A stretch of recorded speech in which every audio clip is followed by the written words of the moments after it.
네, 반갑습니다. 예, 우리 옆에 계신 형제 자매님들과 한번 반갑게 인사합시다. 예, 사랑합니다. 잘 오셨습니다. 잠깐 하나님께 같이 기도드리도록 하겠습니다. 사랑과 은혜가 풍성하신 살아계신 하나님 아버지, 십자가 위에서 주님께서 흘려주신 그 보배로운 피로 우리 모든 죄를 영원히 용서하여 주시고 영원한 천국에 대한 소망을 허락해 주신 그 크신 주님의 사랑에 참으로 감사를 드립니다. 우리가 얼마나 큰 주님의 사랑을 깨달았는지 항상 살아가면서 그 주님의 크신 사랑을 마음속에 품고 그 주님의 은혜에 감사하며 그 주님의 은혜에 보답하는 삶 살아갈 수 있도록 주님께서 도와주시옵소서.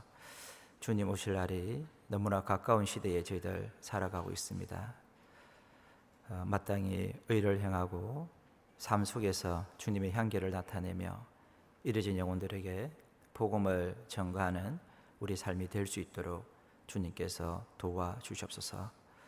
우리 마음이 이 세상 썩어지고 없어질 것들에 마음 빼앗기지 않도록 도와주시고 썩지 않고 쇠하지 않고 영원한 것을 위해서 살아갈 수 있도록 주님께서 인도하여 주시옵소서. 지금 특별히 학예 수양의 기간 중에 있습니다. 매 차수를 통해서 참석하시는 많은 분들 구원함을 얻고 주님의 크신 사랑을 깨달을 수 있도록 주님께서 도와주시옵소서. 오늘 주일을 맞이하여 믿음의 귀한 형제자매님들 한자리에 불러 모아주신 것 감사를 드립니다. 어떤 마음으로 나왔든지 주님께서 이 시간 함께하여 주셔서 그 마음속에 합당한 말씀으로 채워주시고 또 우리가 살아가는 데 힘과 능력이 될 수 있도록 주님께서 인도하여 주시옵소서. 해외에서 복음을 전하시는 수많은 선교사님들 계십니다. 주님께서 함께하여 주셔서 맡겨주신 주님의 복음의 사역 잘 감당하실 수 있도록 도와주시고 또 우리 선교사님들의 건강 지켜주시옵소서. 오늘 이 시간 함께하지 못한 우리 형제자매님들 어디에 계시든지 항상 그 마음은 이 교제를 사모하실 수 있도록 도와주시옵소서. 오늘 이 시간 시종을 주님께만 부탁드립니다. 이 모든 것 저희를 주에서 영원히 용서하여 주신 우리 주 예수님의 이름으로 감사하며 기도드립니다. 아멘. 같이 본문 말씀 한 구절 찾도록 하겠습니다. 시편 92편입니다. 시편 92편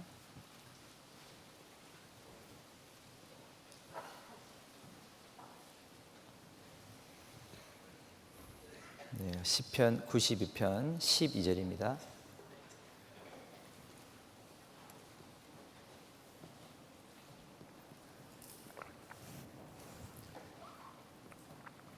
시편 92편 12절 말씀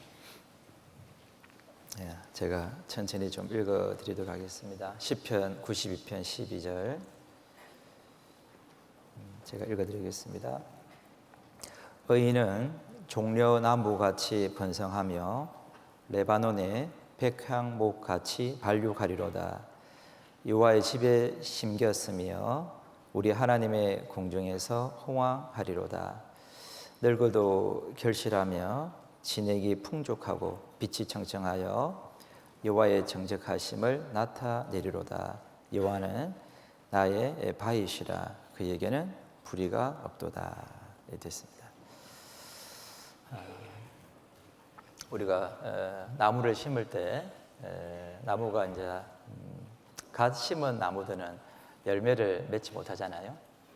그런 나무가 오래되더라도 이 열매를 잘 못 맺습니다.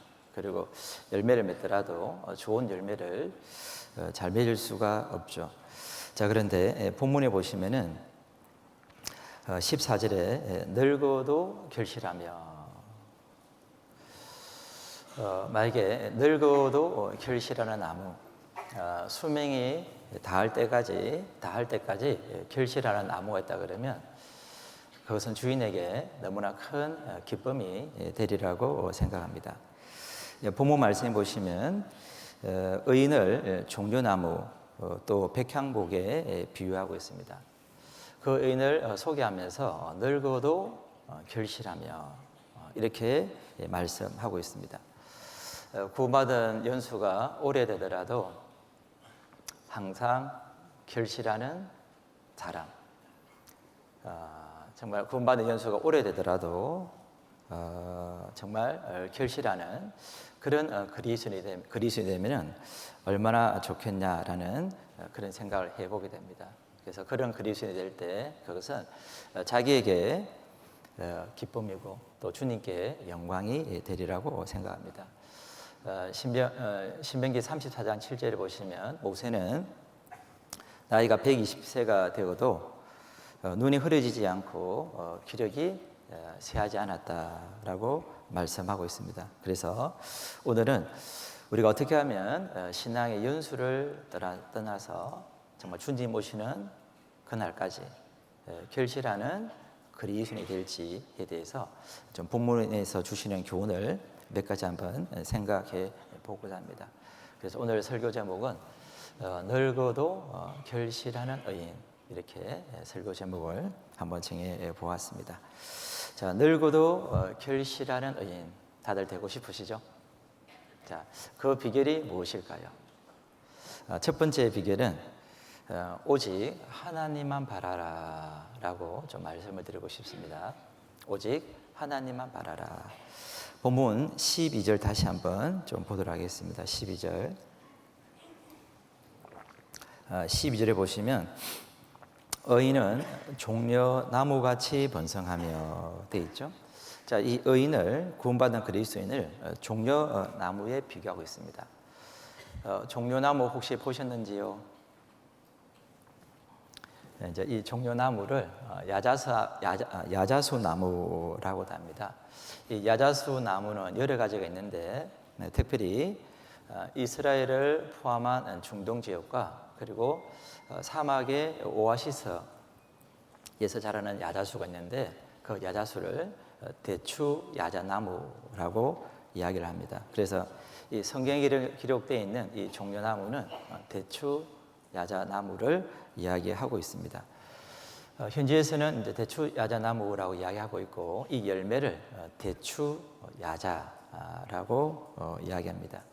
이 대추 야자는 크기가 우리나라 일반 대추의 한 2배 정도 되는 크기고 굉장히 달죠. 그래서 이 대추 야자를 이제 꿀로도 만들기도 합니다. 아마 드셔보신 분들은 이 대추 야자가 정말 얼마나 단지를 잘 아실 거라고 생각합니다. 그래서 이 종려나무는 키가 한 20-30m 정도까지 자라고 줄기가 꽉 차 있습니다. 5년 정도 지나면 열매를 맺기 시작한답니다. 그리고 30년 된 나무가 우리 성인에 해당하는 나이와 비슷하다고 합니다. 그래서 우리 사람도 한 30살을 성인으로 보잖아요. 그래서 대추나무와 비슷한 겁니다. 자, 그런데 이 대추나무는 종려나무는 언제까지 열매를 맺냐 그러면 100년에서 150년까지 이 열매를 맺는다고 합니다. 우리 사람은 한 50살 지나가면 어떻습니까? 갱년기죠. 그래서 지금 출산하기가 어려운데 대추 종려나무는 100년에서 150년까지 열매를 맺으니까 성경에 기록된 대로 늙어도 결실하며, 이 표현이 너무나 명확하다라는 생각이 듭니다. 이 종려나무의 헬라명이 뭐냐면 포이닉스라는 단어를 씁니다. 포이닉스.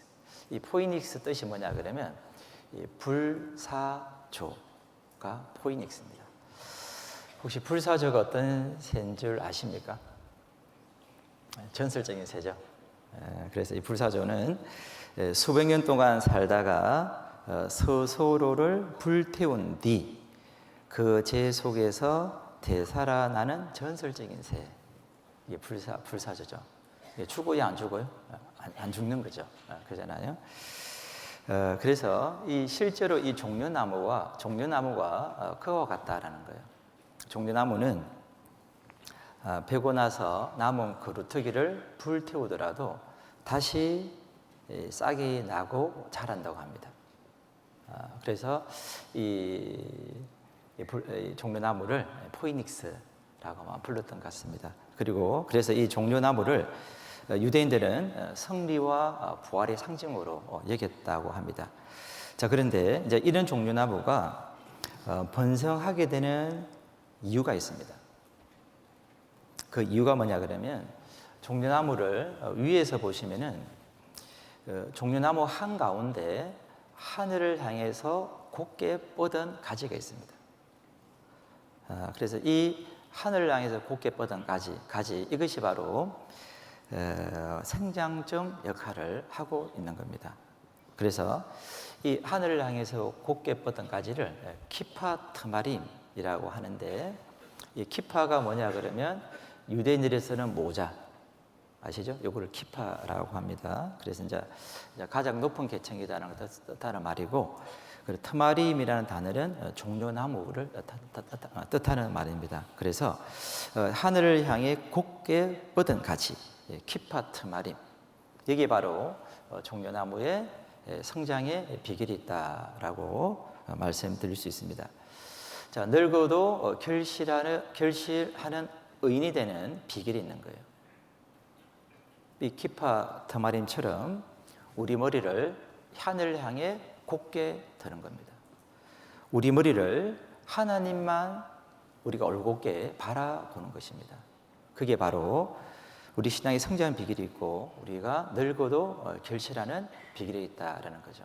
그래서 하나님만 바라라, 오직 하나님만 바라라, 이것이 바로 늙어도 결실하는 첫 번째 비결로 좀 말씀드리고 싶습니다. 자, 우리는 신앙생활 가운데 정말 하나님만 딱 바라봐야 되는 거예요. 역대하 20장을 한번 찾겠습니다. 역대하 20장 말씀. 역대하 20장.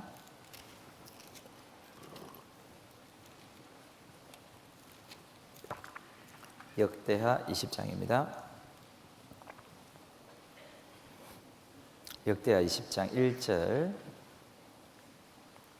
구약 680페이지입니다. 역대하 20장 1절입니다. 제가 읽어드리겠습니다. 그 후에 모압 자손과 암몬 자손이 몇 마흔 사람과 함께 와서 여호사밧을 치고자 한지라. 12절. 우리 하나님이여, 저희를 징벌하지 아니하시나이까? 우리를 치러 오는 이 큰 무리를 우리가 대적할 능력이 없고 어떻게 할 줄도 알지 못하고 오직 주만 바라보나이다 하고. 자, 이 여호사밧 왕이 모압과 암몬과 마온 연합군이 바로 이 남유다를 침공했던 겁니다. 자, 그때 여호사밧과 백성들이 드린 기도가 무엇입니까? 오직 하나님만 바라보나이다. 자, 우리는 정말 신앙생활 가운데 하나님만 다 바라봐야 되는 거예요. 그래야 우리가 신앙이 성장하게 되어 있고 우리 신앙이 뒷걸음치지를 않고 정말 주님 오시는 그날까지 좀 우리를 통해서 많은 영혼들이 주님께 돌아오리라고 생각합니다. 자, 히브리서 12장 한번 찾겠습니다. 히브리서 12장. 자, 우리가 잘 아시는 말씀인데 히브리서 12장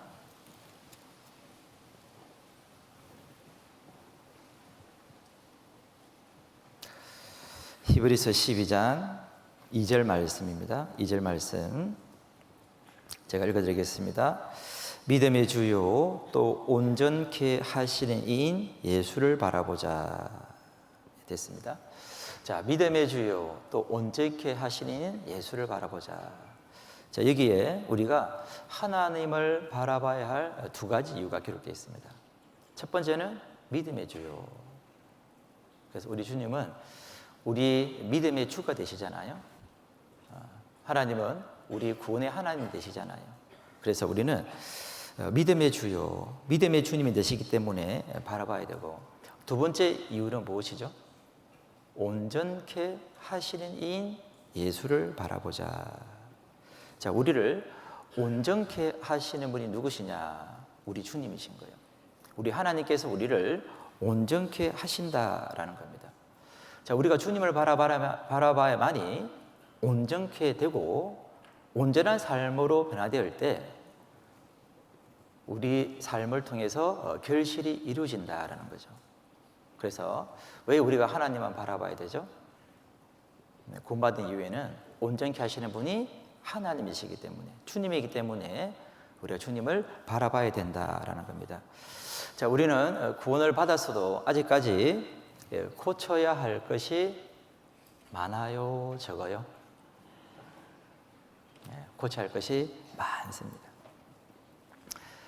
시기, 미움, 질투, 다툼, 버리지 못한 죄, 얄팍한 자존심, 교만, 대접받기를 좋아하는 마음, 희생하기를 싫어하는 마음, 모순, 고집, 때때로 삐짐.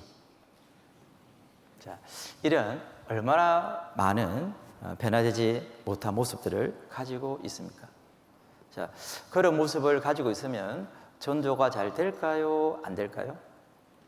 당연히 안 되죠. 그런 모습을 가지고 있으면 결실할 수가 없는 거예요. 자, 그런 모습이 변화되어야만이 우리 삶을 통해서 결실이 이루어지는 겁니다. 자, 그러면 어떻게 하면 그런 삶들이 변화될 수 있느냐? 온전케 하시는 예수를 바라보자. 그리고 주님을 바라보게 될 때 그런 나의 모습들이 조금씩 변화가 일어난다는 겁니다. 자, 우리가 온전케 하시는 주님을 바라볼 때 왜 변화가 일어나느냐? 이유가 있는 거예요. 자, 사람은 바라보는 대상을 닮게 되어 있습니다. 자, 아버지를 바라보는 아들은 누구를 닮을까요? 아버지. 선생님을 바라보는 학생들은 선생님을 닮게 되어 있죠. 그래서 어릴 때 이 선생님 역할이 사실 굉장히 중요한 거잖아요. 자, 남편을 바라보는 아내는 누구를 닮을까요? 남편을 바라보는 아내는 남편을 닮는 거죠. 근데 그런 자매님은 제가 많이 못 들었어요. 하여튼 남편을 바라보는 아내는 남편을 닮습니다. 자, 하나님을 바라보면 누구를 닮을까요? 네? 하나님. 자, 우리가 하나님을 바라보게 되면 누구를 닮습니까? 하나님을 닮게 되어 있는 거예요. 그래서 에베소서 5장에 무슨 말씀이 기록되어 있죠? 에베소서 5장 한번 찾겠습니다. 에베소서 5장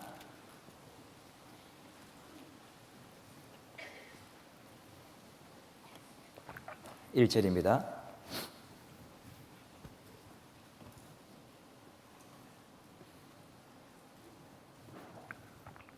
에베소서 5장 1절 제가 읽어드리겠습니다. 그러므로 사랑을 입은 자녀같이 너희는 하나님을 본받는 자가 되고, 너희는 하나님을 본받는 자가 되고. 누구를 본받으라 하셨죠? 하나님. 저는 사실 구원받고 나서 이 말씀을 읽을 때 이해가 잘 안 됐어요. 너희는 하나님을 본받는 자가 되고,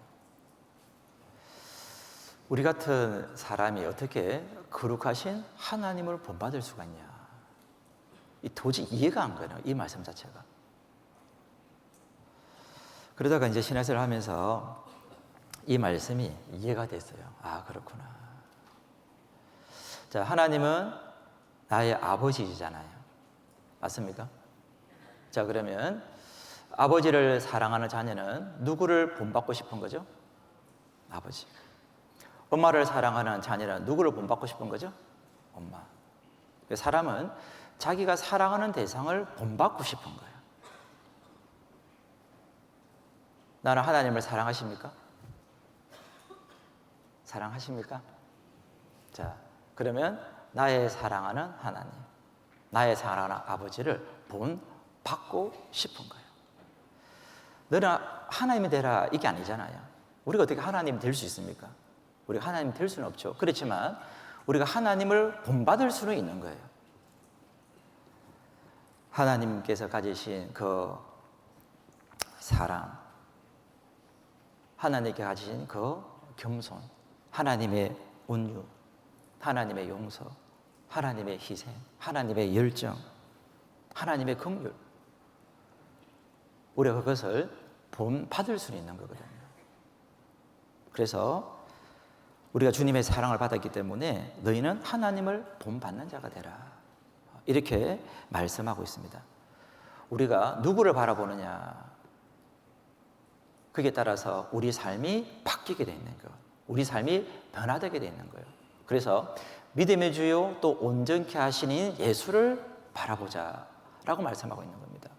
우리가 주님을 단순히 믿음의 주로만 바라보면은 그런 반쪽짜리 신앙이라는 거예요. 우리는 온전케 하신 예수를 바라보자.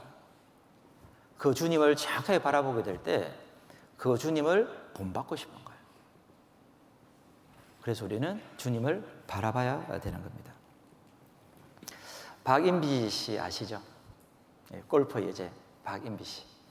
자, 이 박인비 씨가 그 침묵의 암살자로 골프계에서 한동안 불렸습니다.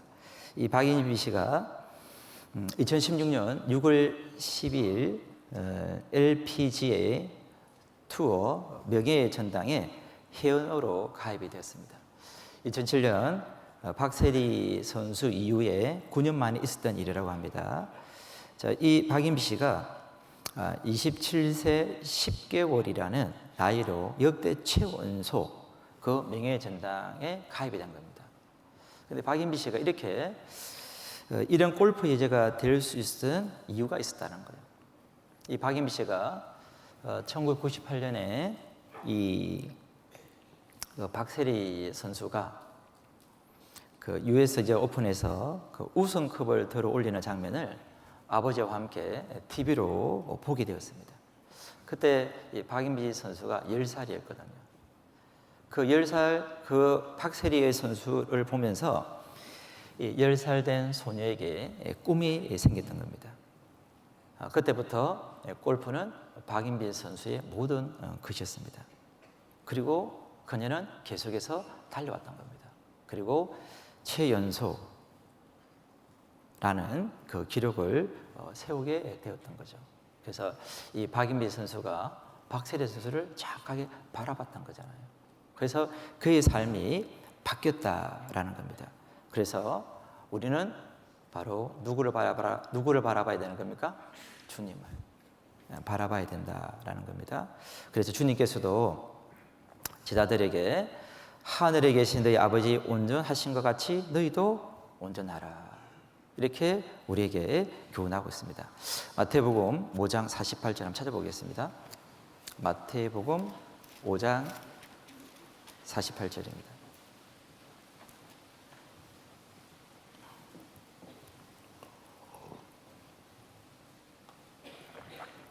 5장 48절 같이 한번 읽어보도록 하겠습니다. 그러므로 하늘에 계신 너희 아버지의 온전하심과 같이 너희도 온전하라. 자, 하나님 아버지 온전하심 같이 너희도 온전하라. 물론 쉽지 않은 말씀입니다. 부담이 되는 말씀 이외에는 틀림없습니다. 그지요? 자, 그러나 우리는 정말 더 온전해지기 위해서 우리는 주님을 바라봐야 되는 겁니다. 자, 나는 얼마나 구원받은 이후에 변화되신 것 같습니까? 나는 얼마나 많이 바뀐 것 같습니까? 혹시 많이 안 바뀌었다고 생각이 되신다 그러면 온전케 하시는 주님을 한번 바라봅시다. 그리고 그 주님께서 가지신 그 성품을 내가 본받아야 되겠다, 그런 마음을 가진다면 분명히 우리 삶이 온전케 되고 그 가운데 주님께서 우리에게 분명히 결실을 주시리라고 생각합니다. 자, 그리고 그러면 우리 신앙의 이 결실을 멈추게 하는 것은 뭐냐? 우리가 주님을 바라보지 않으면 신앙의 결실이 멈추게 되어 있다라는 겁니다. 이 그루터기를 태워도 다시 살아나는 이 종려나무, 이 종려나무를 죽이는 간단한 방법이 있습니다. 불 태워도 안 되는데 어떻게 이 종려나무를 죽이느냐? 너무나 쉬워요. 그 하늘을 향해 곧게 뻗은 가지, 그 키파 터마림을 딱 꺾어버리면 죽어버려요. 너무나 간단하죠? 불 태워도 안 되는데 그 키파 터마림을 딱 잘라버리는 순간 이 종려나무는 죽기 시작을 하는 겁니다. 우리가 신앙생활을 하면서 주님을 바라보지 못한다면 우리 신앙은 점점 힘을 잃게 되어 있는 겁니다.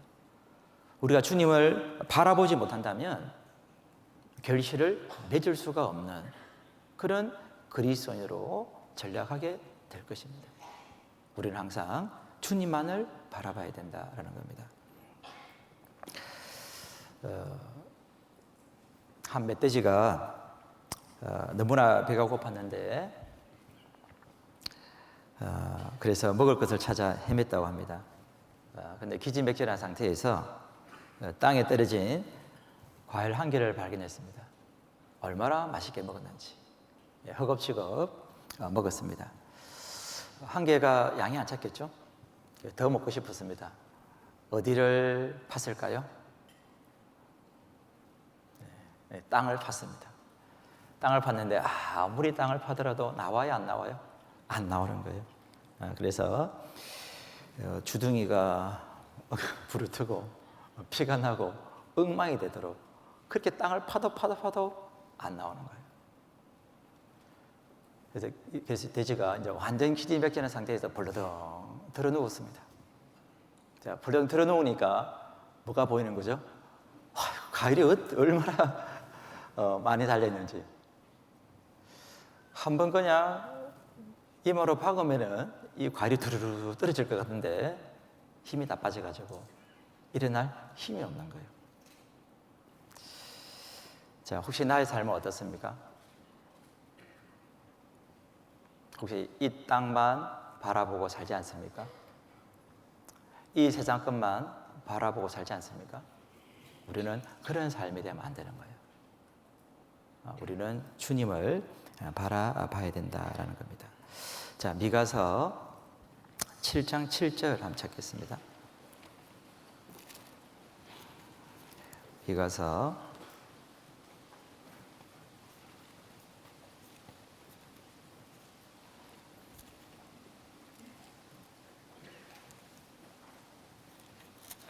'미가 나움 하박국이 되죠. 미가서 7장 7절.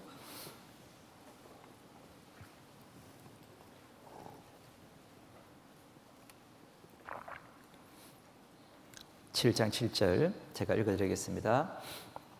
오직 나는 여호와를 우러러보며 나를 구원하시는 하나님을 바라보나니 나의 하나님이 나를 들으시리로다.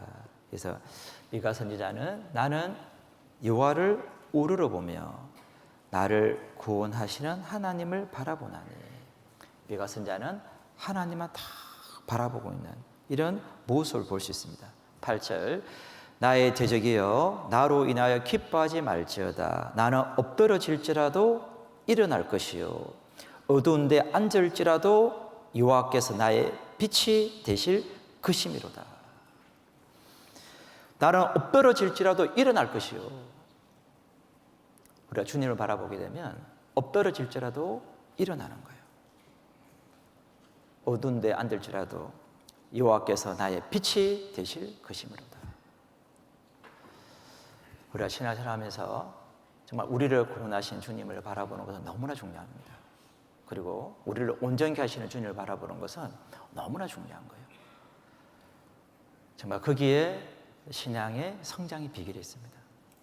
거기에 결실 맺는 의인이 되는 비결이 있다라는 것을 우리 마음속에 깊이 생각하시고, 어떤 경우에서도 우리는 주님을 바라보자, 그것을 마음속에 깊이 새기시면 좋겠습니다. 다시 시편 92편 찾겠습니다. 시편 92편.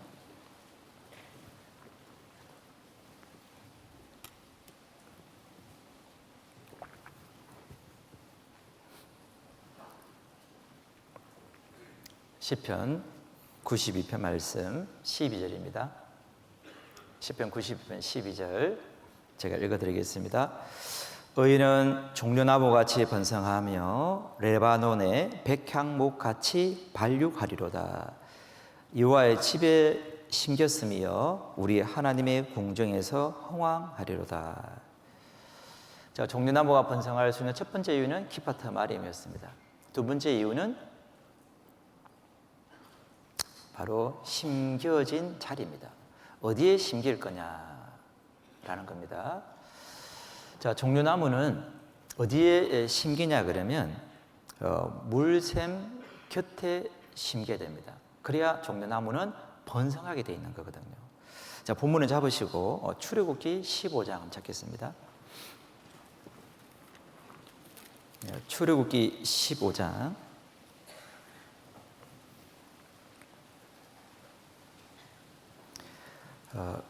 출애굽기 15장 27절입니다. 출애굽기 15장 27절 제가 읽어드리겠습니다. 그들이 엘림에 이르니 거기 물샘 12과 종려 70주가 있는지라. 거기서 그들이 그 물 곁에 장막을 치니라. 자, 엘림에 이르렀을 때 물샘이 있었고 종려 70주가 있었다 기록되어 있죠. 그래서 이 종려나무가 번성하기 위해서는 바로 물샘 곁에 있어야만이 종려나무가 번성할 수 있는 겁니다.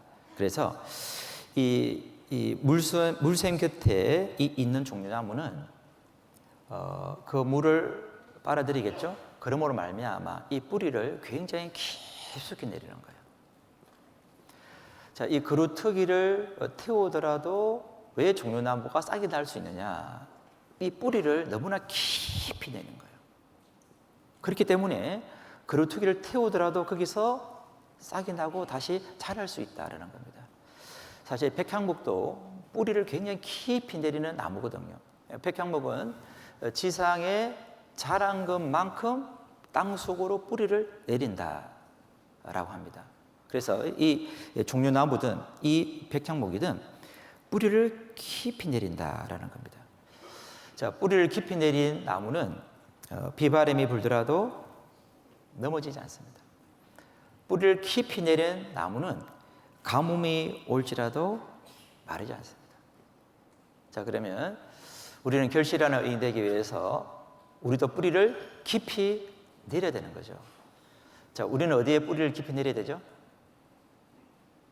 어디에? 주님의 몸된 교회에 뿌리를 깊이 내려야 되는 거예요. 교회에 뿌리를 깊이 내린 사람, 그 사람은 결실하게 되어 있습니다. 다시 시편 92편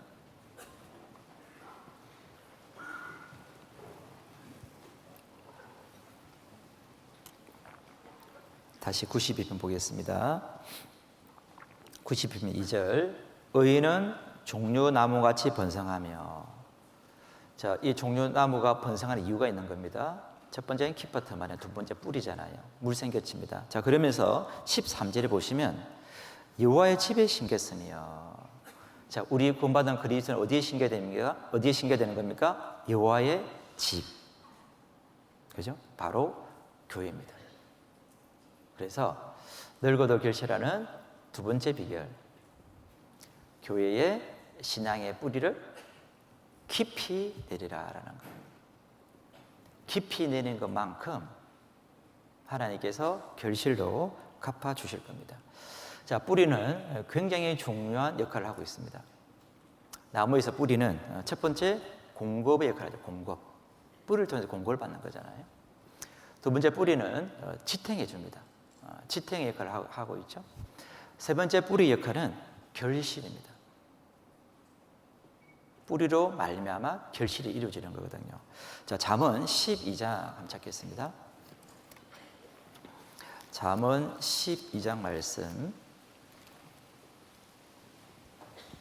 잠언 12장 말씀입니다. 잠언 12장 12절. 잠언 12장 12절 말씀입니다. 제가 읽어드리겠습니다. 악인은 불의의 일을 담아나 의인은 그 뿌리로 말미암아 결실하느니라. 자, 의인은 그 뿌리로 말미암아 결실하느니라. 그래서 결실에서 정말 중요한 게 무엇이죠? 뿌리입니다. 뿌리. 뿌리가 어떠느냐에 따라서 결실의 정도가 달라지는 거예요. 자, 뿌리가 약하면 많은 열매를 맺어요? 못 맺어요? 못 맺습니다. 근데 뿌리가 튼튼하면요, 많은 열매들을 맺잖아요. 제가 모교에 이제 있을 때 제가 이제 나무를 직접 심어 본 적이 있어요. 그래서 그 화단에다가 이제 나무를 이제 심는데 나무를 사가지고 왔습니다. 한 나무는 뿌리가 좀 이렇게 튼튼했어요. 뿌리가 이제 많은 나무였고, 한 나무는 뿌리가 좀 별로 없었어요. 가격부터 다르더라고요. 그래서 이제 그 나무를 교회 하단에 딱 심었는데 이게 싹이 트는 속도가 달라요. 뿌리가 탁 튼튼한 나무는 싹이 빨리 트더라고요. 잘 자라요. 뿌리가 약하니까 싹이 한참 있다가 트는 겁니다. 그래서 이 나무에 있어서 뿌리가 너무나 중요한 것은 너무나 잘 아시잖아요. 그래서 우리 신앙생활 가운데도 뿌리가 중요하다는 겁니다. 나는 이 뿌리를 교회 가운데서 잘 내려야 되는 겁니다. 그리고 깊이 내려야 된다라는 겁니다. 자, 이 신앙의 뿌리를 교회 가운데 깊이 내리지 않으면 어떻게 되느냐? 어려움이 생길 때, 고난이 닥칠 때 넘어질 수가 있어요. 그래서 뿌리를 깊이 내려야 되는 겁니다. 마태복음 13장 한번 찾겠습니다. 마태복음 13장.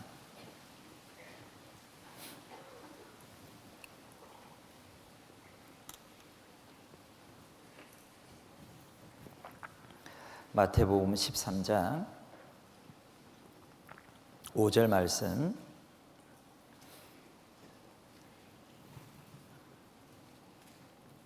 마태복음 13장 5절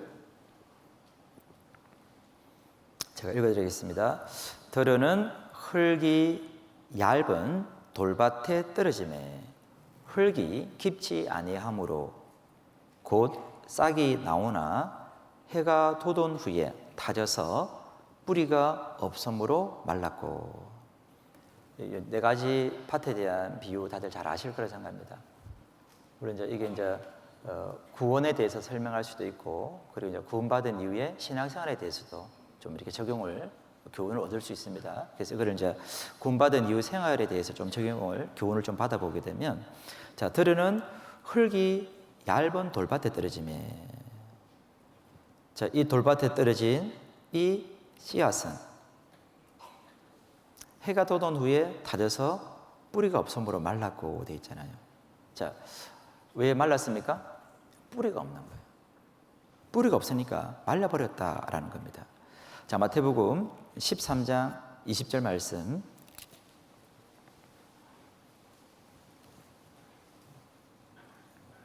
(13장 20절) 제가 읽어드리겠습니다. 돌밭에 뿌리었다는 것은 말씀을 듣고 즉시 기쁨으로 받되 그 속에 뿌리가 없어 잠시 견디다가 말씀을 인하여 환난이나 핍박이 일어나는 때는 곧 넘어지는 자요. 자, 환난이나 핍박이 일어나는 때는 곧 넘어지는 자요. 자, 신앙생활 가운데 항상 평탄한 길만 있습니까? 어려움도 있죠. 힘든 일도 있고 그러잖아요. 자, 그 환난의 바람에 넘어지지 않으라 그러면 우리는 뿌리를 깊이 내려야 된다. 그래야 넘어지지 않는다라는 겁니다.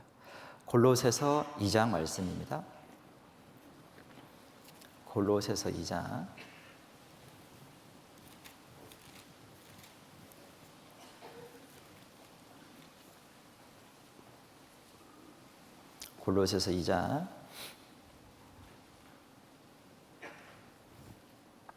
골로새서 2장 6절입니다. 2장 6절. 그러므로 너희가 그리스도 예수를 주로 받았으니 그 안에서 행하되 그 안에 뿌리를 박으며 세움을 입어 교훈을 받은 대로 믿음에 굳게 서서 감사함을 넘치게 하라. 나는 그리스도 예수를 주로 받았습니까? 받으셨습니까? 받으셨죠? 그러면 어떻게 하라고 하셨죠? 그 안에서 행하되 그 안에서 뿌리를 박으며, 뿌리를 박아야 세움을 입을 수 있는 거잖아요. 뿌리를 안 박는데 어떻게 세움을 입을 수 있습니까? 뿌리를 박아야 세움을 입고 굳게 설 수가 있는 거잖아요. 믿음에 굳게 서는 게 가능하다는 겁니다. 그래서 우리는 어떻게 해요? 뿌리를 박으며 라는 겁니다. 자, 그러면 주님 안에서 뿌리를 박는다 이 말이잖아요. 그 안에서 주님 안에서 뿌리를 박아라 라는 겁니다. 자, 그러면 이거는 우리는 어떻게 생각해 볼 수 있습니까? 주님은 교회의 머리로 계시잖아요. 그죠? 교회는 주님의 몸입니다. 그러니까 주님께서 교회의 머리로 계시기 때문에 우리가 주님 안에서 뿌리를 박는다는 것은 바로 교회 안에서 뿌리를 박는 거예요. 주님은 교회를 통해서 역사하시잖아요. 그래서 우리가 이 믿음의 뿌리를 교회 안에서 깊이 내려야 된다라는 겁니다. 그래야 우리 삶을 통해서 결실이 일어나는 겁니다. 내 혼자 아무리 똑똑하더라도 절대 전도되는 거 아니에요. 혼자서 되는 게 아니에요. 만약에 내 능력으로 할 수 있다 그러면 교만해질 거 아니에요.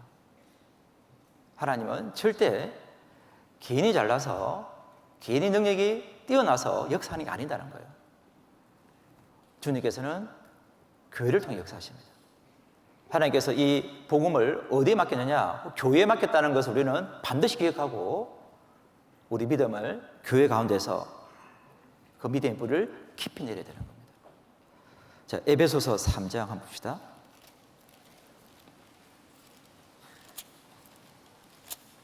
에베소서 3장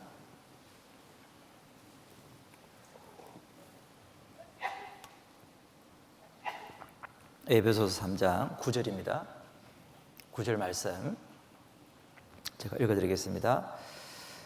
영원부터 만물을 창조하신 하나님 속에 감추었던 비밀의 경륜이 어떠한 것을 드러내게 하려 하심이라. 자, 만물을 창조하신 하나님 속에 감추었던 비밀의 경륜. 자, 이 복음이잖아요. 그죠? 이 비밀의 경륜이 어떠한 것을 드러내게 하려 하십니다. 자, 하나님은 이 복음을 어떻게 드러내십니까? 10절에 보시면 이는 이제 교회로 말미암아. 하나님이 이 복음의 경륜을 교회로 말미암아 드러내시는 거거든요. 그래서 하나님은 교회에게 이 복음을 맡기신 겁니다. 그래서 우리는 믿음의 뿌리를 교회에 둬야 된다는 겁니다. 그래서 교회의 뿌리를 우리는 이런 마음을 가져야 되겠다는 겁니다. 자, 나는 교회에 얼마나 믿음의 뿌리를 내리고 있습니까? 믿음의 뿌리를 깊이 내리셨습니까? 스스로 한번 점검을 해 보시도 좋을 것 같습니다. 나는 구역장님이 구역 모임 언제 있어요? 라고 문자를 보내주고 전화를 해야만 구역 모임 날짜를 압니까? 아니면 나는 연락이 안 오더라도 날짜를 알고 알아서 참석하십니까? 그거 하나만 보더라도 내 믿음의 뿌리를 어느 정도 점검할 수 있습니다. 항상 연락이 와야만 참석하시는 분들은 아직 믿음의 뿌리가 깊어요, 안 깊어요? 안 깊습니다. 이제 그렇게 하시면 안 되겠죠. 그것뿐만 아니라 우리가 교회에서 봉사도 있고 많은 일들이 있습니다. 그래서 이 믿음의 뿌리를 깊이 내려야 되겠다는 겁니다. 자, 그러면 우리가 교회 안에서 믿음의 뿌리를 내리기 위해서 필요한 것이 있잖아요. 자, 어떻게 하면 우리가 교회 안에서 믿음의 뿌리를 깊이 내릴 수 있을까? 그 방법을 좀 몇 가지 한번 생각을 해 보도록 하겠습니다. 자, 첫 번째는 주님의 사랑을 알아가라라는 겁니다. 주님의 사랑을 점점 알아가라라는 겁니다. 자, 이 믿음의 뿌리는 주님의 사랑을 점점 알아갈 때 깊이 내릴 수 있는 겁니다. 자, 에베소서 3장 한번 찾겠습니다. 3장 찾았네요. 에베소서 3장 17절입니다. 17절 제가 읽어드리겠습니다. 믿음으로 말미암아 그리스도께서 너희 마음에 계시게 하옵시고 너희가 사랑 가운데서 뿌리가 박히고 터가 굳어져서 능히 모든 성도와 함께 지식에 넘치는 그리스도의 사랑을 알아. 본문 말씀 보시면 너희가 사랑 가운데서 뿌리가 박히고, 언제 뿌리가 박히죠? 사랑 가운데서 하잖아요. 자, 이 사랑이 뭡니까? 바로 주님의 사랑이잖아요. 그래서 능히 모든 성도와 함께 지식에 넘치는 그리스도의 사랑을 알아. 그래서 우리가 주님의 사랑 가운데서 믿음의 뿌리가 박히게 되는 거거든요. 그잖아요. 자, 그러면서 19절에 보시면 그 넓이와 길이와 높이와 깊이가 어떠함을 깨달아 하나님의 모든 충만하신 것으로 너에게 충만하게 하시기를 구하노라 라고 말씀하셨습니다. 그래서 우리가 주님의 사랑을 점점 알아가야 된다. 그 주님의 사랑의 넓이와 길이와 높이와 깊이가 어떠함을 깨달아 점점 알아가야 되잖아요. 사실 처음 구원받았을 때는 어떤 주님의 사랑을 알죠? 처음에는 법적인 문제가 해결됐다. 내 죄는 끝났다. 사실 처음에는 그것이 가장 먼저 와닿잖아요. 이제 나는 심판이 없구나. 자, 그런데 점점 신앙생활하면서 무엇을 알죠? 하나님이 정말 나를 사랑하셨구나. 아들을 내어 주시기까지 정말 나를 사랑하셨구나. 여러분들은 아들을 내어주고 대신 얻고 싶은 거 있으신지요? 아들의 목숨을 내어주고 대신 얻고 싶은 것이 있으십니까? 우리는 없어요. 우리는 아들을 내어주고 얻고 싶은 것이 하나도 없는 거예요. 그런데 주님께서는 아들을 아끼지 아니하시고 모든 사람을 위하여 내어주신 이가 라고 말씀하셨습니다. 아들을 아끼지 아니하시고 모든 사람을 위하여 내어주신 하나님의 사랑, 나를 구원하기 위해서 하나님은 아들을 아끼지 않으셨어요. 그 하나님의 마음이 이해가 됩니까? 사실 우리는 그 하나님의 사랑이 청량이 안 되는 거예요. 아들을 아끼지 아니하시고 내어준 하나님의 사랑, 청량할 수가 없는 거예요. 우리가 그 주님의 사랑을 어떻게 해요? 점점 알아가야 되는 거예요. 주님의 사랑을 알아갈수록 내 삶을 온전히 주님께 드릴 수 있는 겁니다.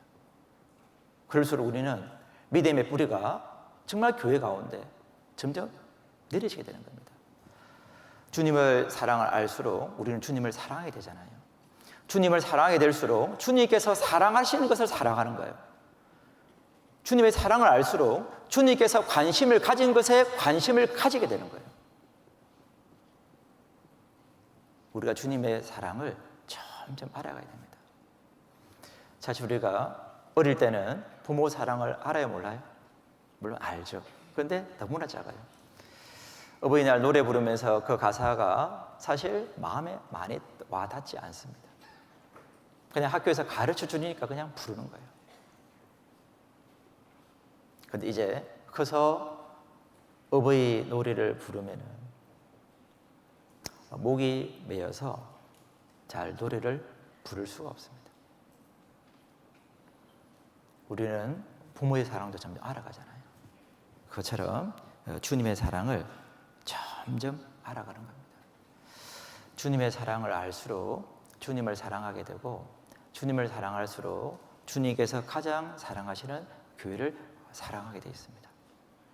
그래서 내 믿음의 뿌리가 교회 가운데서 깊이 내려진다라고 말씀드릴 수 있습니다. 자, 두 번째로 믿음의 뿌리를 깊이 내리기 위해서 필요한 것은 형제 자매들 간의 사랑입니다. 그래서 서로 사랑하라라고 말씀드리고 싶습니다.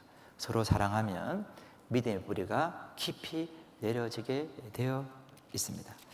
자, 본문에 아까 읽었던 그 17절에 보시면 믿음으로 말미암아 그리스도께서 너희 마음에 계시게 하옵시고 너희가 사랑 가운데서 뿌리가 박히고 터가 굳어져서 있잖아요. 물론 이 사랑이 주님의 사랑이지만 이것을 우리가 묵상해서 교훈을 받는다면 형제 사랑으로도 우리가 교훈을 받을 수 있겠다라는 생각이 듭니다. 그래서 교회 안에서 우리가 서로 사랑할 때 믿음의 뿌리가 사실 내려지게 되는 겁니다. 자, 처음 교회 오신 분들은 모든 것들이 다 어색합니다. 익숙치 않잖아요. 그죠? 자, 처음 교회 오신 분들이 어떻게 교회 안에서 믿음의 뿌리를 내릴 수 있을까요? 서로 사랑할 때, 사랑으로 보살펴 줄 때 믿음의 뿌리가 내려지는 겁니다. 그래서 사랑으로 보살펴 줄 때 믿음의 뿌리가 내리고 또 자신의 믿음도 성장하게 되어 있습니다. 저도 구원받고 나서 처음 교회 갔을 때 반갑게 맞이해 주신 형제 자매님들이 기억납니다.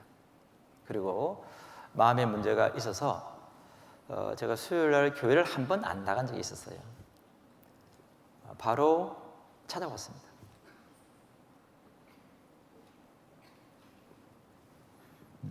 그래서 그런 형제 자매들의 사랑이 생각해 보면 정말 감사가 되는 겁니다. 누구나 다 처음부터 교회 안에서 믿음의 뿌리가 깊이 내려진 사람은 없습니다. 우리가 서로 사랑하는 가운데, 서로 격려하고 서로 북돋아 주는 가운데 교회 안에서 믿음의 뿌리가 깊이 내려진다라는 겁니다. 데살로니가 전서 4장입니다.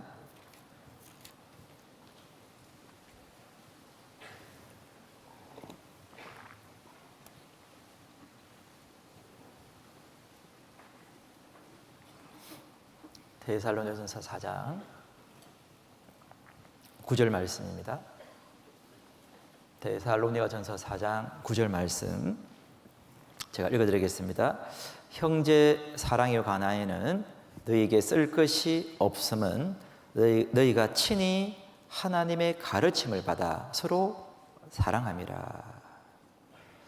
바울 사도가 이 데살로니가 성도들에게는 형제 사랑에 관하여는 쓸 것이 없다. 자, 왜 쓸 것이 없다 그랬을까요? 친히 하나님의 가르침을 받아 서로 사랑함이라. 그래서 이 데살로니가 교회는 형제 자매들이 정말 서로 정말 사랑하는 거예요. 그래서 쓸 것이 없으면 이 정도가 됐던 겁니다. 이런 데살로니가 교회 얼마나 아름답겠어요. 얼마나 주님께서 아름답게 보시겠습니까? 그잖아요. 자, 우리 교회도 이런 교회 되면 얼마나 좋겠습니까? 그죠? 그래서 참 이런 교회가 참 되면 정말 좋겠다라는 생각을 해보게 됩니다. 자, 그런데 이 데살로니가 교회는 사실 지금의 모습도 아름다운데 이 형제 사랑이 더 풍성해졌다라고 성경은 말씀하고 있습니다. 데살로니가 후서 1장에 보시면은 1장 3절 1장 3절입니다.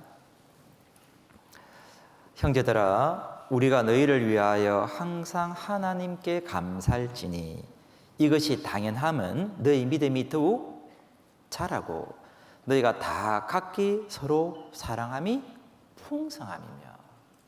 그래서 이 후서에서는 이 형제 사랑이 더 성장한 거예요. 그래서 너희가 다 각기 서로 사랑함이 풍성함이며. 이게 바로 데살로니가 교회였다라는 겁니다. 그러니까 이 데살로니가 교회는 정말 믿음의 본이 되었던 교회, 이 교회가 바로 데살로니가 교회였습니다. 자, 다 서로 사랑함이 풍성함이며, 그럼 교회 오고 싶었을까, 안 오고 싶었을까요? 교회 가면 재미있었을까요, 재미없었을까요? 즐거웠을까요, 즐겁지 않았을까요? 얼마나 즐겁고 얼마나 기뻤겠냐는 거죠. 너희가 다 서로 사랑함이 풍성함이며. 자, 본문의 말씀대로 이것이 당연하면 너희 믿음이 더욱 자라고 돼 있잖아요. 자, 믿음이 자랐다는 증거가 무엇이냐? 믿음이 성장했다는 증거가 무엇이냐? 너희가 다 서로 사랑함이 풍성함이며. 믿음이 성장했다는 비결은, 성장했다는 증거는 바로 사랑이 풍성한 거예요. 그게 바로 믿음이 성장했다는 증거입니다. 믿음이 성장하지 않을 때는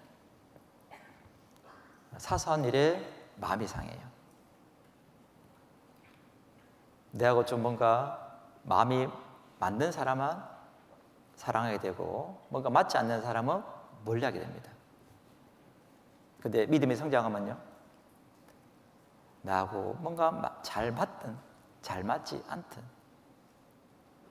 모든 사람을 다 사랑하게 돼 있는 거예요. 그게 바로 믿음이 자랐다, 믿음이 성장했다라는 증거인 겁니다. 자, 나는 믿음이 얼마큼 자라신 것 같습니까? 그래서 우리가 정말 서로 사랑하는 그런 모습이 되었으면 좋겠습니다. 그래서 본문 말씀대로 너희가 다 각기 서로 사랑하니, 예외가 없었던 거죠. 데살로니가 성도들 모두 다 서로 사랑이 풍성했다라고 말씀하고 있습니다. 자, 그리고 본문 말씀대로 너희가 다 각기 서로 사랑함이 돼 있잖아요. 각기 서로 사랑했다 기록되어 있는 거예요. 즉 사랑이 한쪽에 치우치지 않고 다 각기 서로 사랑했다라는 겁니다. 자, 우리는 내하고 조금 마음에 맞는 사람을 가까이 하기 쉽고 내하고 뭔가 코드가 맞는 사람만 사랑하기가 쉬운 게 사실 우리 사람이잖아요. 그런데 데살로니가 교회는 그렇지 않았다라는 겁니다. 자, 그래서 우리는 사랑의 그 영역을 넓힐 필요가 있습니다. 사실 내하고 마음에 맞는 사람만 좋아하고 이렇게 서로 사랑하고 교제하게 되면 자칫 잘못하면 교회 안에서 무리가 지어질 수 있습니다. 무리가 지어지면 하나됨을 방해하게 됩니다. 그러면 복음이 잘 전해지지가 않습니다. 하나됨을 깨치는 것은 주님의 역사에 크나큰 방해가 되는 거예요. 그래서 우리는 모든 형제자매를 향해서 물론 다 똑같이 사랑할 수는 없겠지만 그렇게 사랑하려고 노력해야 되는 거예요. 내가 좀 마음에 맞는 사람을 계속 사랑하고 친하게 지내고, 그거보다는 좀 잘 알지 못하는 형제자매님, 오랜만에 본 형제자매님에게 서로 이야기를 나누고 교제하고 이 사랑의 폭을 넓힐 필요가 있는 거예요. 그것이 바로 이 데살로니가 교회였다는 겁니다. 그래서 다 각기 서로 사랑함이 풍성함이며. 자, 이런 교회를 만들고 싶으시죠? 그럼 누가 만들어야 될까요? 내가. 그래서 나 한 사람부터 내가 모르는 형제자매들과 함께 인사 한번 해보자. 조금 교제에 멀리 있는 분에게 내가 좀 더 다가가서 교제해보자. 그런 마음들이 우리에게 필요할 것 같고, 이제 그런 마음을 가지고 신앙생활할 때 이런 아름다운 데살로니가 교회가 이루어질 거라고 생각합니다. 자, 그리고 교회 안에서 믿음의 뿌리를 깊이 내리기 위해서 세 번째 필요한 것은 말씀 중심의 신앙입니다. 우리는 말씀 중심이 되어야만이 믿음의 뿌리가 교회 안에서 깊이 내릴 수 있다는 겁니다. 잘 아시는 말씀이지만 사도행전 20장 한번 찾겠습니다.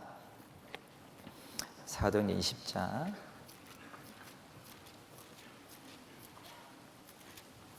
사도행전 20장입니다.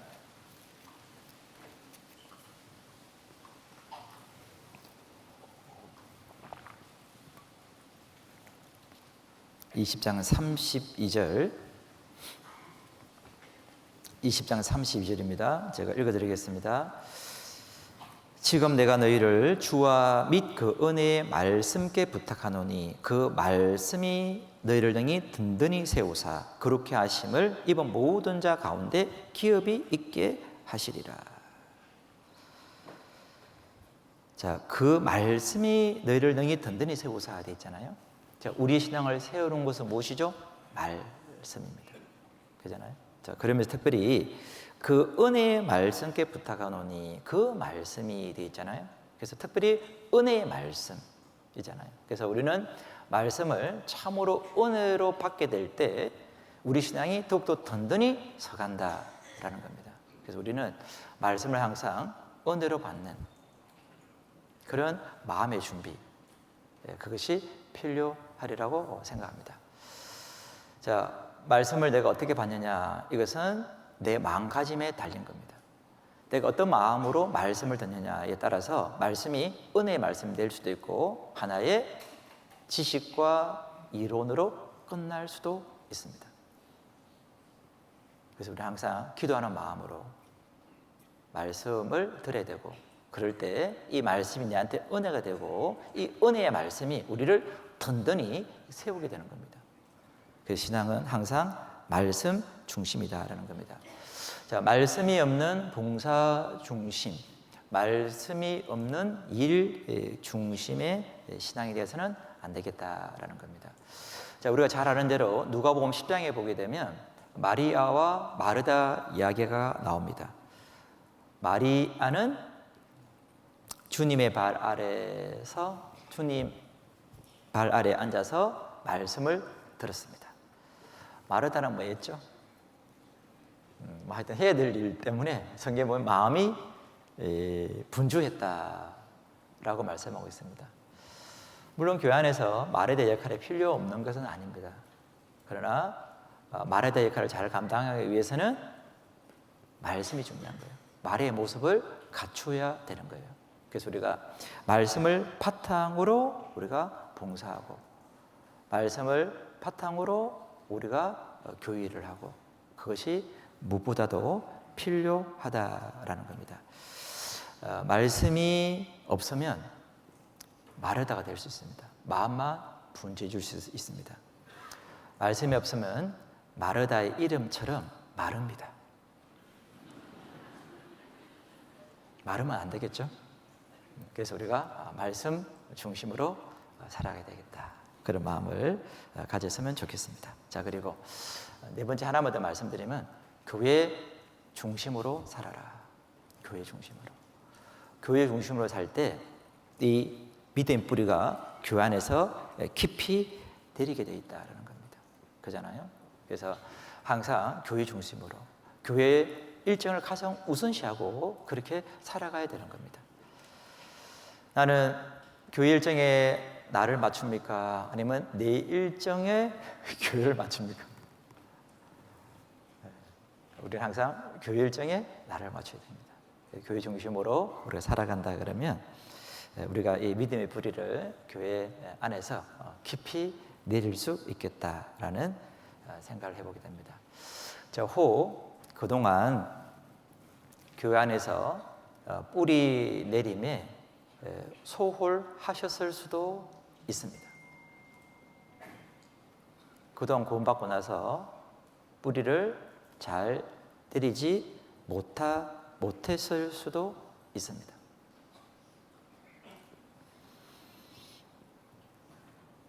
자, 그렇지만 오늘부터 다시 시작하면 되는 거예요. 그잖아요. 옛말에 격언 이런 격언이 있잖아요. 가장 늦다고 생각할 때가 가장 빠를 때다. 혹 그동안 뿌리 내림에 소홀했다면, 혹 코로나로 인해서 뿌리 내림을 잠시 멈췄다면 내가 이제 다시 뿌리를 내리자. 교회 안에서 다시 뿌리를 내리자. 그런 마음을 가졌으면 좋겠습니다. 그래서 교회 안에서 말씀의 뿌리도 다시 내리고 교제의 뿌리도 다시 내리고 전도의 뿌리도 다시 내리고 기도의 뿌리도 다시 내리고 내가 다시 뿌리를 내려야 되겠다. 그런 마음을 가진다면 정말 우리 믿음이 더 성장되리라고 확신합니다. 빌립보서 4장입니다. 빌립보서 4장 10절입니다.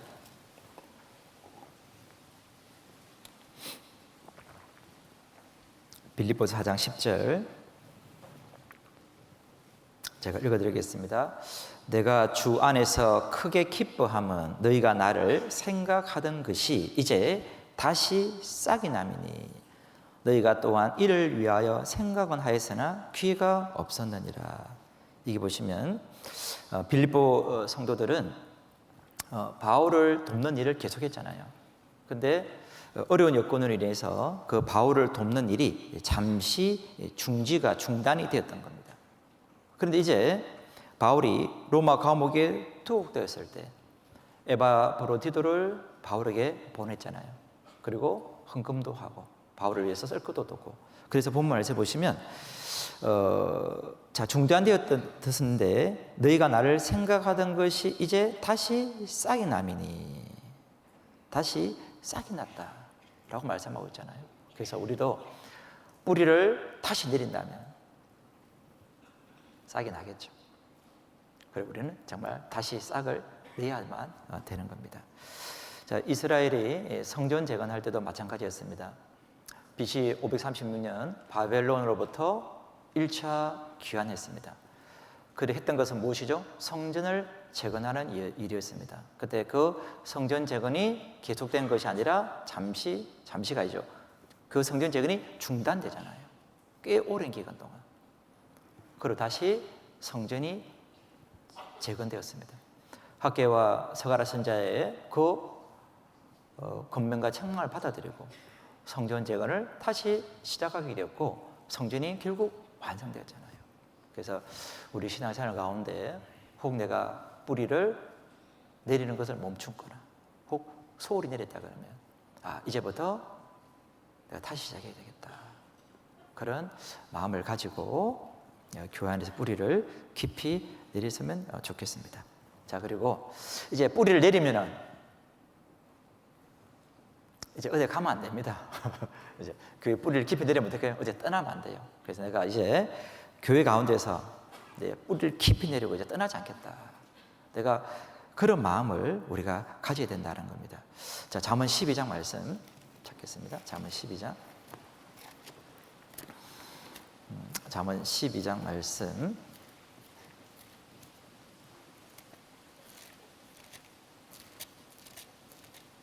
잠언 12장 3절입니다. 3절.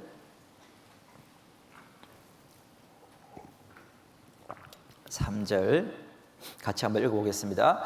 사람이 악으로 굳게 서지 못하나니 의인의 뿌리는 움직이지 아니하느니라.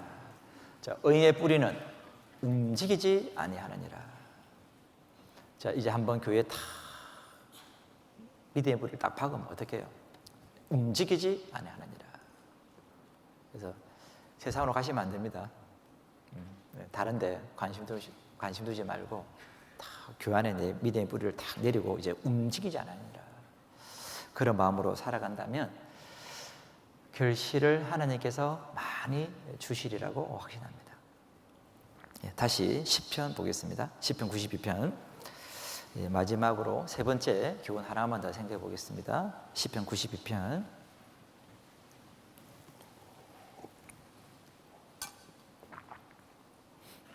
시편 92편 제가 읽어드리겠습니다.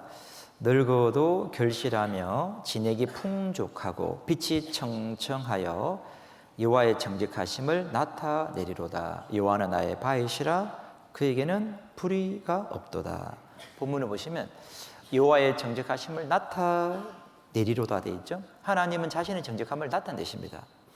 7절에 보시면 악인은 풀과 같이 생장하고 죄악을 행하는 자는 다 허황할지라도 영원히 멸망하리이다. 악인은 허황할지라도 영원히 멸망하는 거예요. 자, 그러나 의인은 13절에 있는 대로 우리 하나님의 궁정에서 호황하리도록 되어 있잖아요. 여호와의 집에 심긴 의인은 호황하게 되어 있는 겁니다. 악인은 홍황할지라도 멸망하고 의인은 하나님의 집에서 홍황하고. 그죠? 그래서 하나님은 정직하신 분이거든요. 그래서 악인은 멸망하고 의인은 홍황하고, 그를 통해서 하나님은 자신의 정직함을 나타내고 계신 겁니다. 자, 이것을 통해서 우리가 좀 얻을 수 있는 교훈은, 자, 하나님은 정직하신 분이니까 정직을 나타내야 되잖아요. 자, 그러면 우리 그리스도인은 어떤 삶이 되어야 될까요? 우리 동일하게 정직함을 나타내야 돼요. 우리 삶을 통해서.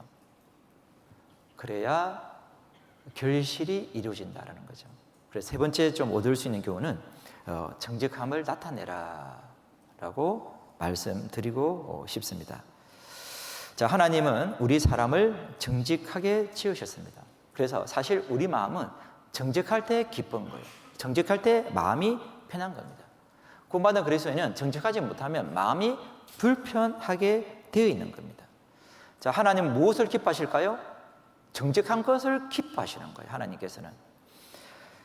자, 역대상 27장 한번 찾아봅시다. 역대상 27장.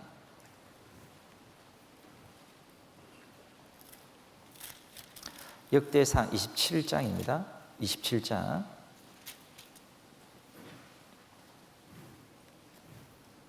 제가 역대상 29장입니다. 역대상 29장. 네, 죄송합니다.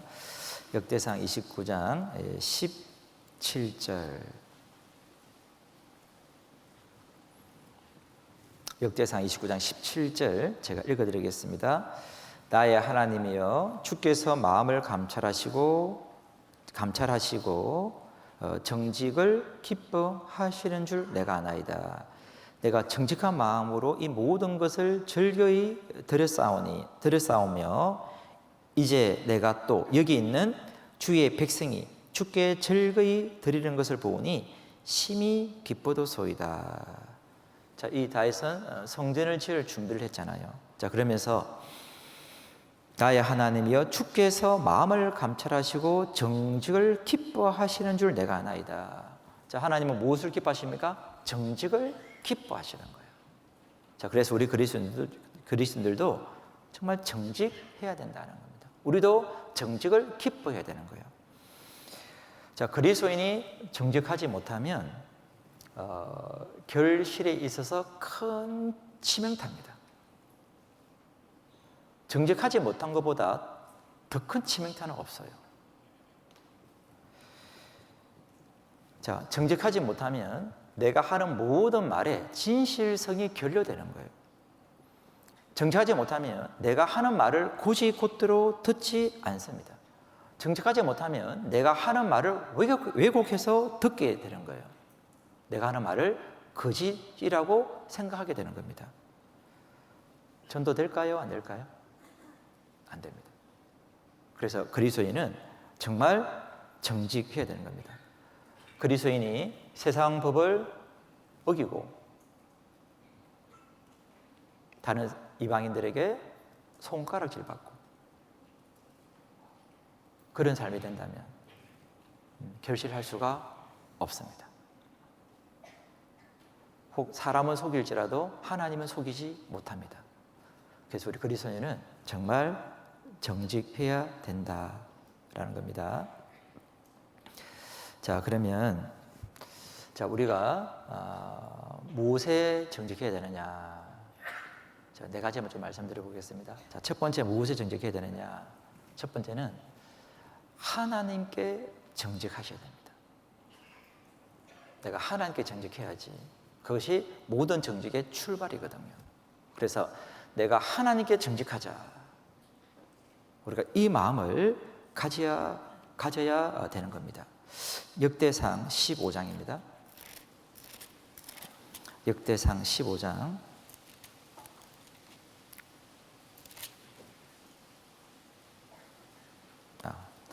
죄송합니다. 제가 자꾸 실수를 하네요. 열왕기상입니다. 열왕기상. 네.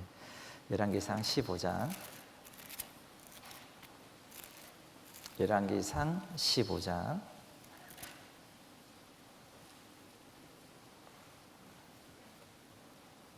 열왕기상 15장 5절. 열왕기상 15장 5절입니다. 제가 읽어드리겠습니다. 이런 다윗이 햇사람 우리야의 일 외에는 평생에 여호와의 보시기에 정직히 행하고 자기에게 명하신 모든 일을 어기지 아니하였음이라. 다윗은 우리야의 일 외에는 여호와의 보시기에 정직히 행하고 하나님께 정직히 행했다라고 말씀하고 있습니다. 11절도 보시면 아사가 그 조상 다윗 같이 여호와의 보시기에 정직하게 행하여. 그래서 하나님 보시기에 정직하게 행했다라고 말씀하고 있습니다. 자, 하나님 보시기에, 자, 하나님 보신다고 하면 우리가 이런 생각 가운데 살면은 정직할 수 있어요. 그죠? 근데 사람 보기에 이렇게 되면은 정직을 떠나기가 쉽다라는 겁니다. 우리는 하나님 보시기에 정직해야 됩니다. 자, 아나니아와 삽비라 이야기 잘 아실 겁니다. 자, 속였습니까? 안 속였습니까? 속였잖아요. 왜 속였을까요? 하나님 생각을 안 했던 거예요. 그래서 성령을 속이고 사실 하나님을 속인 거거든요. 그래서 우리는 먼저 하나님께 정직하자라는 겁니다. 자, 두 번째는 우리가 말씀에 정직하자라는 거예요. 우리는 말씀에 정직해야 됩니다. 자, 열왕기하 10장 한번 찾겠습니다. 열왕기하 10장 30절.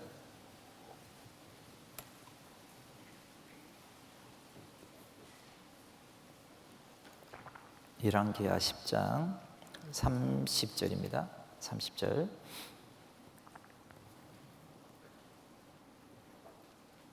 제가 읽어드리겠습니다. 여호와께서 예후에게 이르시되 내가 나 보기에 정직한 일을 행하되 잘 행하여 내 마음에 있는 대로 아합 집에 다 행하였은즉 내 자손이 이스라엘 왕위를 이어 4대를 지나리라 하시니라. 자, 하나님께서 예후에게 뭐라 그랬습니까? 네가 정직히 행했다라는 거죠. 왜? 하나님께서 예후에게 말씀하신 대로 아합 집에 다 행했거든요. 이게 하나님 말씀하신 대로 행하는 게 무엇입니까? 정직이잖아요. 그래서 우리는 말씀에 정직해야 되겠다라는 겁니다. 자, 그래서 하나님께 정직하고 우리가 말씀에 정직하고. 자, 우리 세 번째로 정직해야 될 것은 양심의 소리에 정직해야 된다라는 겁니다. 그리스도인들은 양심의 소리 여기에 정직해야 됩니다. 베드로전서 3장 16절에 보시면 선한 양심을 가지라 라고 말씀하고 있습니다. 자, 우리는 그래서 이 선한 양심을 버려서는 안 되는 거예요. 그렇잖아요. 그래서 이 선한 양심을 버리게 되면 결국 믿음이 파산하게 됩니다. 우리가 완전 할 수는 없을지라도 양심의 소리에 정직하기 위해서 노력해야 돼요. 양심에 끄리끼는 일들을 하면은 안 된다라는 거예요. 그것이 바로 우리 그리스도인이 생각해야 될 일이다라는 겁니다. 그리고 네 번째는 세상 법에 정직하셔야 됩니다. 세상 법을 어기고 그리스도인이 전도하기 쉽지 않습니다. 정확하게 우리는 세상 법에 정직하셔야 됩니다. 베드로전서 2장 하나 찾겠습니다. 베드로전서 2장입니다.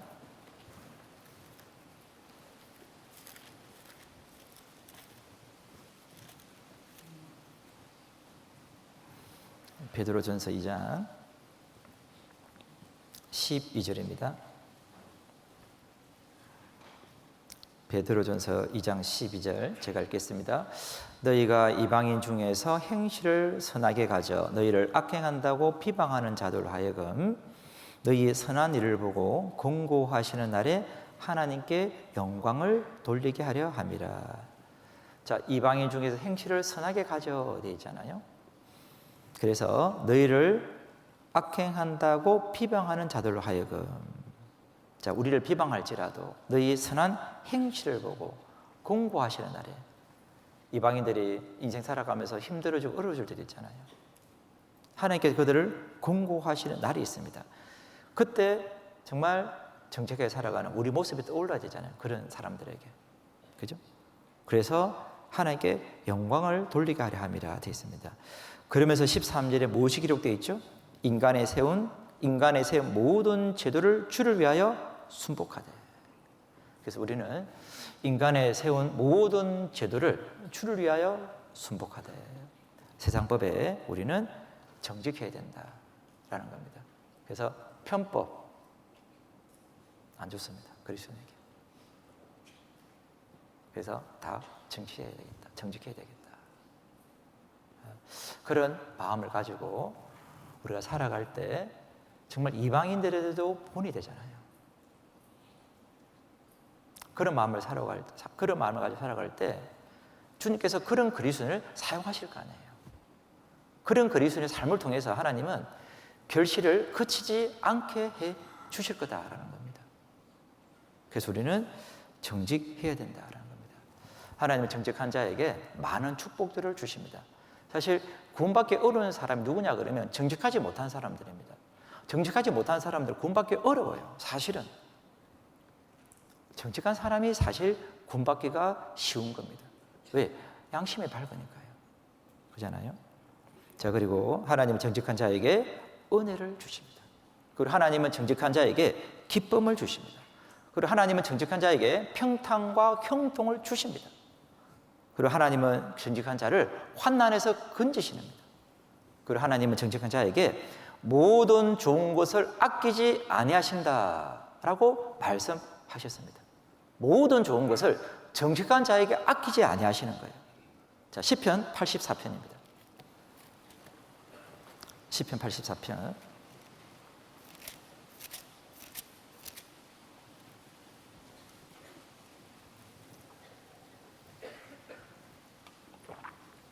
시편 84편 11절입니다. 11절.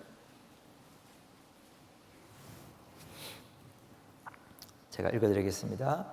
여호와 하나님은 해요 방패시라. 여호와께서 은혜와 영화를 주시며 정직히 행하는 자에게 좋은 것을 아끼지 아니하실 것임이니이다. 하나님은 정직한 자에게 좋은 것을 아끼지 아니하십니다. 자, 여러분들은, 우리 형제자매들은 나에게 좋은 것이 생겼습니다. 그러면 나에게 생긴 좋은 것을 아무한테나 주십니까? 나에게 있는 좋은 것 아무한테나 안 주잖아요. 아무한테나 주면 아깝잖아요. 그죠? 그럼 나에게 있는 좋은 것은 나는 누구한테 주죠? 정말 주고 싶은 사람, 정말 내가 좋아하고 사랑하는 사람, 그 사람에게 나의 좋은 것을 주잖아요. 그래야 아깝지 않잖아요. 자, 하나님 우리에게 좋은 것을 주고 싶어 하십니다. 자, 근데 그 좋은 것을 하나님은 누구에게 주시느냐? 정직한 자에게. 자, 하나님께 주시는 좋은 것을 받고 싶지 않습니까? 내가 주는 좋은 것이랑 하나님께서 주시는 좋은 것이랑은 완전히 차원이 다른 거잖아요. 그 하나님께서 주시고는 좋은 것, 그것을 정직히 행하는 자에게 주신다는 거예요. 그래서 우리는 정직해야 된다는 겁니다. 자, 그러면 우리는 우리 삶을 통해서 이 정직을 나타내야 되는 거예요. 자, 그러면 우리는 무엇을 통해서 나의 정직을 나타내야 할까요? 첫 번째는 말입니다. 우리 말이 정직해야 되는 거예요. 우리 정직은 말로서 나타내야 된다는 겁니다. 욥기 33장 한번 찾겠습니다. 욥기 33장.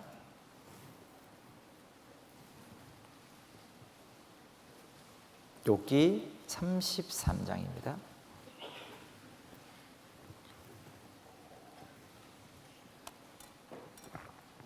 욥기 33장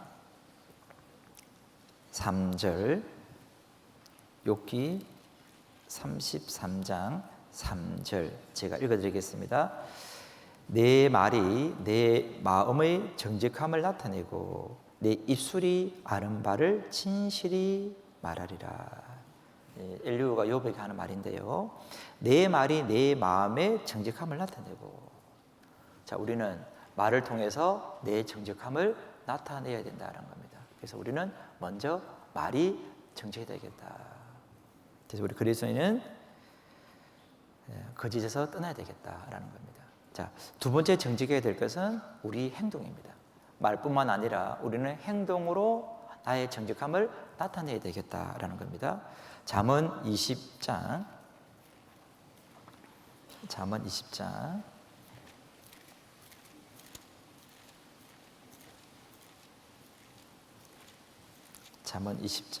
11절입니다.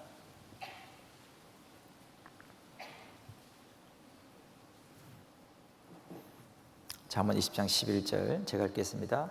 비록 아이라도 그 동작으로 자기의 품행의 청결하며 정직한 여부를 나타내니라. 자, 비록 아이일지라도 자기 품행의 그 동작으로, 그 행동으로, 그죠? 정직한 여부를 나타내느니라. 그래서 우리 그리스도인은 말과 그리고 행동을 통해서 나의 정직함을 나타내야 되겠다라는 겁니다. 자, 그럼 하나님께서 그 정직한 자에게 어떻게 해요? 복을 주시는 거잖아요. 그잖아요.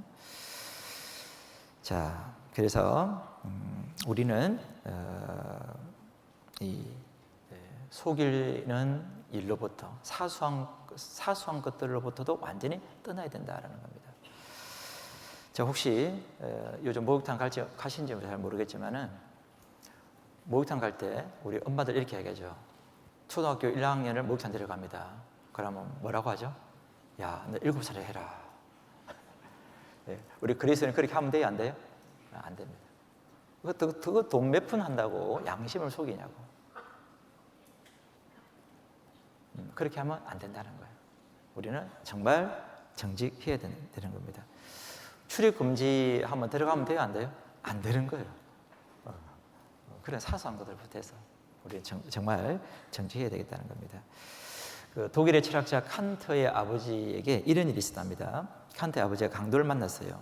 강도들이 만나가지고 강도에게 이게 전부요라고 하고 자기 가지고 있는 것을 다 줬답니다. 이제 다 빼앗겼는데 이제 가다가 호주머니를 이렇게 넣어 보니까 금반지가 자그마하게 잡힌 거예요. 그래서 이 금반지를 다 안 줬네. 그래서 금반지를 가지고 다시 이 강도에게 갖다 줬답니다. 근데 이 강도가 이제 그 사건을 통해서 이 강도가 변화되고 새 사람이 되었다는 이런 이야기가 전해집니다. 정말 얼마나 정직합니까, 그죠? 하여튼 이런 이야기 전해지고, 그리고 미국의 초대 대통령 조지 워싱턴 다들 아시죠? 이 조지 워싱턴도 굉장히 정직했다는 사람으로 평가가 되는데, 이 조지 워싱턴이 어린 시절에 손도끼를 가지고 놀다가 아버지가 아끼는 벚나무를 이렇게 건드리게 됐습니다. 그래서 이 벚나무가 살지 못할 정도가 되어버린 거예요. 아버지가 화가 났겠죠? 그래서 아버지는 오잖아요. 감이 오잖아요. 그래서 이제 조지 워싱턴을 불렀습니다. 불러가지고 조지, 누가 정원에 있는 벚나무를 죽였는지 너는 아니? 물어봤습니다. 워싱턴이 그 아버지의 질문을 듣고 굉장히 망설이다가 진실을 이야기했습니다. 그래서 아버지, 저는 거짓말을 할 수가 없어요. 제 손도끼로 벚나무를 잘랐어요. 그렇게 이야기를 했습니다. 아버지는 화가 났지만은 조지 워싱턴에게 화를 내지 않았어요. 그리고 이 아버지가 조지 워싱턴에게 뭐라고 이야기했느냐? 조지, 아들아, 이 말이죠. 나는 네가 나무를 죽였어도 기쁘단다. 너는 나에게 용기 있는 정직을 선물했단다. 너의 진실한 행동은 나무 천그루보다 더 소중하단다. 그래서 비록 아버지가 나무는 잃어버렸지만 아들은 잃지 않았다. 그 이야기를 해줬다고 합니다. 그래서 특히 우리 자녀들 키울 때 자녀를 정직하게 키우는 것은 너무나 중요합니다.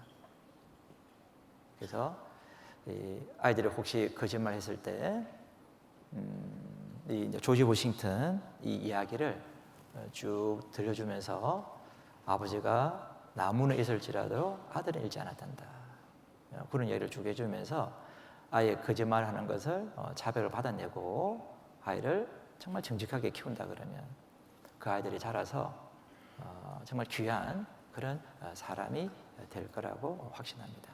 그래서 오늘 우리가 어떻게 하면 정말 늙어도 결실할까? 그래서 이 시편 92편에 있는 이 종려나무에 나오는 이 비유를 통해서 우리 세 가지를 좀 생각해 봤습니다. 첫 번째 말씀드린 것은 오직 하나님만 바라라. 그래서 믿음의 주뿐만 아니라 온전케 하신 하나님을 바라고, 두 번째는 교회의 신앙의 뿌리를 깊이 내려라 라고 말씀을 드렸습니다. 세 번째는 정직함을 나타내라. 그래서 우리가 이런 삶을 산다면 주님 오시는 그날까지 결실할까요? 안 할까요? 하겠죠? 그런 삶이 되었으면 좋겠습니다. 기도드리고 마치도록 하겠습니다. 사랑과 은혜가 풍성하신 살아계신 하나님 아버지, 저희를 십자가의 사랑으로 구원해 주신 것 참으로 감사를 드립니다. 우리의 삶을 통해서 보다 많은 영혼들이 구원받기를 진정 바라고 원합니다. 주님 오실 날이 너무나 가까운 시대에 저희들 살아가고 있습니다. 많은 기상이변들을 통해서도 주님이 정말 성큼 다가오셨음을 저희들 알고 있습니다.